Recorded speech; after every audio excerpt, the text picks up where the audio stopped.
பேசணும். அப்போ அவர் டயலாக் ஒன்று பேசினார், ஒரு பஞ்ச் ஒன்று அடிச்சார் அப்படின்னா அதுக்கு நாங்கள் அப்ளாஸ் கொடுப்போம், அவ்வளோதான். ஸோ இந்த 15 மினிட்ஸ் டியூரேஷனுங்கிறது வெரி நார்மல். அவர் வந்து எல்லா கூட்டத்திலுமே திருச்சியிலேருந்து நாகப்பட்டினத்துலேருந்து எல்லா கூட்டத்துலையுமே அவ்வளோதான் பேசியிருக்கிறாரு.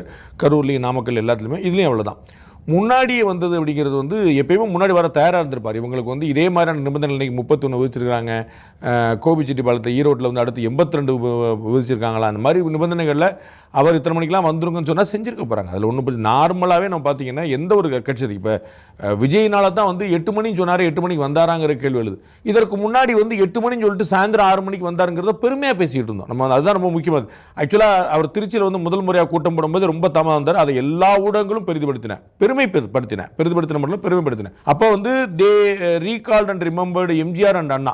எம்ஜிஆர் காலத்தில், அண்ணா காலத்தில் வந்து ராத்திரி 10 மணிக்கு கூட்டம் வரும், ஆனால் காலைல 4 மணிக்கு தான் தலைவர் வருவார், 4 மணி வரைக்கும் மக்கள் காத்திருப்பாங்க அப்படிங்கிறதெல்லாம் எல்லா ஊடகங்களையும் ஸ்க்ராலில் வந்து டைட்டிலாக சப்டைட்டிலாக பெருமையாக போட்டாங்க.